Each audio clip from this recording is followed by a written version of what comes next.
Commerce classes Varanasi welcomes you all. Dear students, our chapter number 5 India's foreign trade. Okay, next topic impact of inward looking trade strategy on the domestic industry के साथ present.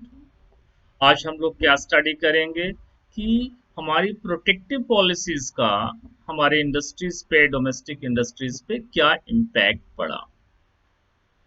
As you know कि हम लोगों ने 1990 तक protective policy adopt किया जिससे कि हम अपने इंडस्ट्रीज को बेसिक इंडस्ट्रीज को डोमेस्टिक इंडस्ट्रीज को एक सपोर्ट प्रोवाइड कर सके and we make them able to make competition with other industries. तो दैट्स व्हाई प्रोटेक्टिव पॉलिसीज का प्रोविजन हुआ, inward looking trade policy adopt की गई।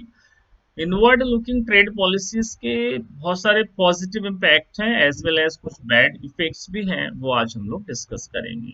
तो फर्स्ट ऑफ ऑल हम लोग बात करते हैं good impact of the inward looking trade trade strategies की। ठीक है, तो अभी सबसे पहला इसका जो बेनिफिट हुआ वो high rate of industrial growth with structural change. जो इनवर्ड लुकिंग ट्रेड स्ट्रेटजी या प्रोटेक्टिव पॉलिसीज अडॉप्ट की गई, प्रोटेक्टिव पॉलिसीज का एक बेनिफिट ये रहा कि इंडस्ट्रियल सेक्टर का जीडीपी में रेशियो शेयर बढ़ने लग गया और वो बढ़ा। दूसरी इंपॉर्टेंट बात है कि शेयर तो बढ़ा जीडीपी में इंडस्ट्रियल सेक्टर का, जो कि 12% हुआ करता था 1951 में, और 1991 में ये share of industry in GDP बढ़ के 25% हुआ। तो rising share of industrial sector in GDP that shows the positive impact of the industrialization of the industry, and that all due to the protective policy here. Next बात करें structural transformation. जब GDP का structure बदलता है और structure कुछ इस तरह से बदले कि प्राइमरी सेक्टर्स का शेयर थोड़ा रिड्यूस हो, सेकेंडरी टर्शियरी सेक्टर्स के शेयर राइज हो, तो ये पॉजिटिव स्ट्रक्चरल ट्रांसफॉर्मेशन है। This is the positive structural transformation of the country. तो इट हैपेंस, ऐसा ही हुआ। हमारी प्रोटेक्टिव पॉलिसीज की वजह से प्राइमरी सेक्टर्स का शेयर थोड़ा कम हुआ जीडीपी में, as well as secondary and tertiary sectors के शेयर्स बढ़ने लग गए। ये एक पॉजिटिव सिम्टम था जो कि ओनली एंड ओनली उस कंटेम्परेरी टाइम में प्रोटेक्टिव पॉलिसीज का ही कंट्रीब्यूशन रहा। डाइवर्सिफिकेशन ऑफ इंडस्ट्रियल ग्रोथ होना that is different thing, but diversification is important, area of working important, product range is important. और हमारा इंडस्ट्रियल ग्रोथ के साथ साथ में इंडस्ट्रियल एरिया का भी ग्रोथ हुआ, प्रोडक्शन लाइंस के भी ग्रोथ हुए। वाइड वैरायटी ऑफ गुड्स जो पहले हम नहीं बना पाते थे, नहीं प्रोडक्शन कर पाते थे, now we were able to produce such kind of goods also.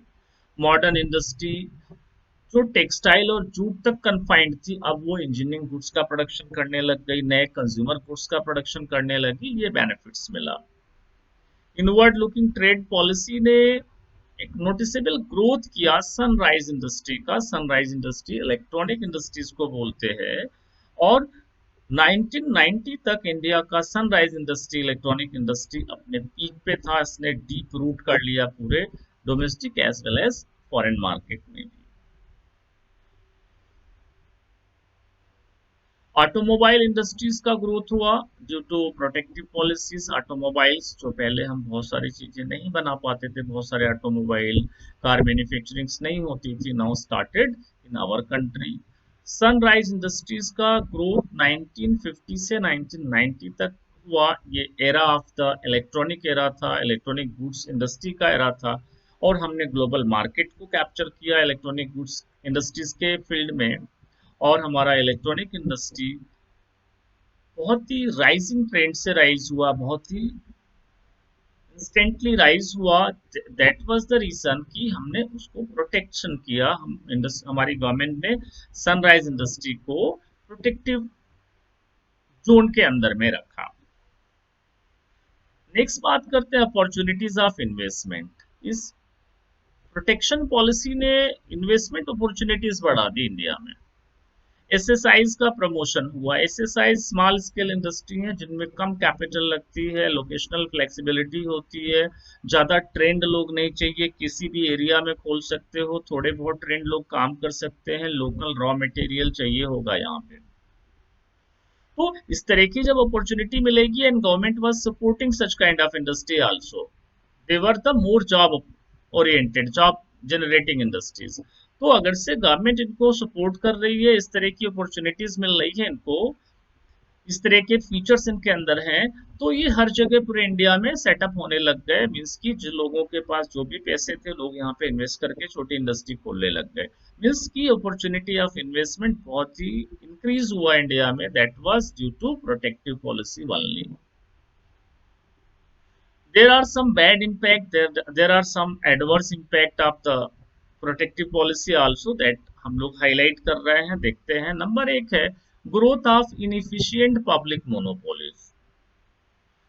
Protective policies तो बनाई गवर्नमेंट ने, पीएसयूज को प्राइम लोकेशन पे रखा, मेन टॉप पॉइंट पे रखा, एज ए कंट्रोलर रखा, इनके ज्यादा रोल्स होते थे, इसलिए पब्लिक मोनोपोलीज क्रिएट हो गई। और आगे चल के रिसोर्सेज का वेस्टेज, माल प्रैक्टिसेस होने स्टार्ट हो गए, एक्सप्लॉयटेशन ऑफ द रिसोर्स होना शुरू हो गया। आप एक एग्जांपल ले सकते हो, टेलीकम्युनिकेशन, टेलीफोन डिपार्टमेंट का। आपको 1990 से पहले अगर से टेलीफोन लगाना था तो 1 से 1.5 1.5 साल तक का वेटिंग चलेगा। That was the result of monopoly only, क्योंकि एक ही इंडस्ट्री, टेलीफोन डिपार्टमेंट गवर्नमेंट की डिपार्टमेंट है, बीएसएनएल। नाउ अब आपको टेलीफोन लगाना है, 1 दिन के अंदर लगेगा। मोबाइल फोन 1 घंटे के अंदर एक्टिवेट होकर के आपको नया नंबर भी मिल जाएगा। बट पहले 1 से 1.5 साल टेलीफोन का नंबर कनेक्शन लगाने में लगते थे, वेटिंग लाइन लगती थी। तो आप समझ लो मोनोपोलीज कितनी ज्यादा थी गवर्नमेंट की। कंपटीशन का lack of competition, lack of modernisation. Competition हमें करना नहीं है because we were protected, our industries were protected by the government. तो कंपटीशन नहीं हुआ, इस वजह से कोई मॉडर्नाइजेशन नहीं, हम जहां पे थे वहीं पे चले गए। एम्बेसडर कार, फिएट कार बनाते थे, वही बनाते रहे। एंड नाउ यू इमेजिन, आज आप इमेजिन करो कि अगर से एम्बेसडर और फिएट और बहुत सारी ब्रांड्स हैं, उनके सामने एम्बेसडर फिएट्स अब धीरे धीरे डिसअपियर्ड हो गए। Indiscriminate spread of public sector का 1950 से लेके 1980 तक एक ट्रेंड बन गया था। Want to do anything, everything can be done with public sector undertaking। लेकिन even then public sector undertakings का स्प्रेड इक्वल नहीं हुआ, रूरल एरियाज इससे अछूते रहे और अनअवॉइडेड रहे। तो play of this public sector जो कंपनीज थी, they were playing only the prime places where all the things were available, all resources were available, infrastructure is in some condition, sound condition। तो indiscriminate spread of public sector enterprises ने पूरे economy में, पूरे country में एक तरह का simple तरीके का इंडस्ट्रियलाइजेशन नहीं किया। Economically unviable state enterprises, a political compulsion. Government की कंपनी है, लॉस में चल रही है, अनअवाइएबल है, लेकिन फिर भी चलेगी बिकॉज गवर्नमेंट का, पॉलिटिकल पार्टीज का प्रेशर है। गवर्नमेंट किससे बनती है? पॉलिटिकल पार्टीज से। पॉलिटिकल पार्टीज प्रेशर करेंगे, गवर्नमेंट की कंपनी चलेगी, लॉस में चलेगी। तो ये जो प्रोटेक्टिव पॉलिसीज हुई, गवर्नमेंट को लीडिंग रोल में, पीएसयूज को लीडिंग रोल में लाया गया, उनके ये बैड कंसिक्वेंसेस हैं, उनके ये दुष्परिणाम हैं, बैड कंसिक्वेंसेस हैं, बैड इफेक्ट्स है। तो बैड इफेक्ट्स में हम लोगों ने पढ़ा कि भाई इनएफिशिएंट पब्लिक मोनोपोलिस क्रिएट हो गई, lack of competition and modernisation हो गया, indiscriminate spread of public sector enterprises हुए, जिससे इकोनॉमी का इक्वल डेवलपमेंट नहीं हुआ, प्राइवेट सेक्टर्स को चांसेस नहीं मिले, और इकोनॉमिकली अनवाइबल स्टेट एंटरप्राइजेस को कंटिन्यू किया गया इवन की लॉस सहते हुए भी, बिकॉज पॉलिटिकल प्रेशर की वजह से। तो these were the drawbacks of the protective policies। Now next class में हम जब मिलेंगे तो कुछ क्वेश्चंस करेंगे, most tentative questions of the chapter के साथ मिलेंगे। तब तक आप लोग सेफ रहें, घर पे रहें एंड अपनी स्टडी को कंटिन्यू करिए। Thank you very